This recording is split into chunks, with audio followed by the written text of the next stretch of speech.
મિત્રો, આજે આપણે વાત કરવાના છીએ મહિલા સશક્તિકરણ યોજના વિશે, જેમાં મહિલાઓને 50,000 રૂપિયા સુધીની સહાય મળવા પાત્ર છે.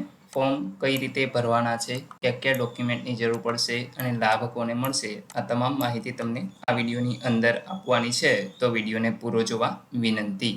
જો તમને વિડીયો ગમે તો લાઈક કરી દેજો, તમારા મિત્રો સુધી શેર કરજો અને ચેનલને સબસ્ક્રાઈબ કરી લેજો, જેથી આવી કોઈ પણ માહિતી આપ સુધી પહોંચતી રહે. તો ચાલો શરૂ કરીએ. તમે જોઈ શકો છો મહિલા સશક્તિકરણ યોજના, જેમાં તમને 50,000 રૂપિયા સુધીનું કુલ ધિરાણ છે એ આપવામાં આવે છે. યોજનાનો ઉદ્દેશ્ય વિશે વાત કરીએ તો આદિજાતિના ઈસમોની આર્થિક સ્થિતિ સારી ન હોવાના કારણે તેમજ ખૂબ જ નબળી સ્થિતિ હોવાના કારણે બેંકો તેમજ અન્ય સંસ્થાઓ પાસેથી તેમને ઊંચા વ્યાજના દરે લોન છે એ લેવામાં ખૂબ જ મુશ્કેલી હોવાથી આદિજાતિની મહિલાઓને દુધાળા પશુ પૂરા પાડવાથી જીવન ધોરણ ઊંચું લાવી શકે અને પગભર થઈ શકે એવો મુખ્ય ઉદ્દેશ્ય છે.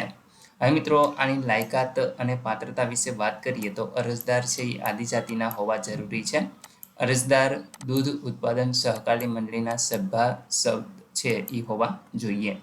ધિરાણની મર્યાદા અહીંયા આપણે જે પ્રમાણે ઉપર જોયું 50,000 રૂપિયા સુધીની તમને છે એ અધિકતમ એટલે કે વધુમાં વધુ છે એ સહાય આપવામાં આવે છે. એમાં લાભાર્થીનો ફાળો છે તે આ યોજનાની અંદર કંઈ પણ રહેતો નથી. મિત્રો, વ્યાજના દરની વાત કરીએ તો 4% લેખે તમને 50,000 રૂપિયા છે એ સરકાર તરફથી આપવામાં આવે છે, જેને તમારે અહીં પરત કરવાના હોય છે. તો પરત કઈ રીતે કરી શકશો? તો કે 24 સરખા ત્રિમાસિક હપ્તાથી તમારે આ લોન છે એ ભરપાઈ કરવાની રહેશે. એટલે કે મિત્રો, 2 વર્ષની અંદર છે એ તમારે આ 50,000 રૂપિયા છે એ આપવાના હોય છે. લોન છે એ તમે નિયત સમય કરતાં વહેલી પણ ભરપાઈ કરી શકો છો, તો એ પણ તમને અહીંયા છૂટ રહેશે, જેથી તમારે વ્યાજ છે એ ઓછું ભરવું પડે. અરજી કોના દ્વારા મોકલવી? તો અહીં મિત્રો, આદિજાતિ વિસ્તારમાં આવેલ આદિજાતિની જે મહિલાઓ છે એમને દૂધ મંડળીની સભ્ય હોવી જોઈએ. જે તે વિસ્તારના જિલ્લા સહકારી દૂધ ઉત્પાદક સંઘ મારફત છે એ તમે આ અરજી છે એ કરાવી શકો છો, જેમના પ્રયોજનના વહીવટદારશ્રીની ભલામણથીને તમે અહીંયા આગળ છે એ અરજી માટે રજૂઆત કરી શકો છો. અરજી મેળવવાનું સ્થળ અહીં મિત્રો આપેલું નથી, તો એ તમે જોઈ શકો છો કે તમારે છે એ આદિજાતિ મહિલાઓ દૂધ મંડળી છે એના સભ્ય તમે હો તો તમે મિત્રો જિલ્લા સહકારી દૂધ ઉત્પાદન સંઘ મારફત છે એ અરજી કરાવી શકો છો. તો આ રીતે મિત્રો તમારે અરજી છે એ કરાવવાની હોય છે. આશા રાખું છું કે આ યોજના વિશે તમને સંપૂર્ણ માહિતી મળી ગઈ છે.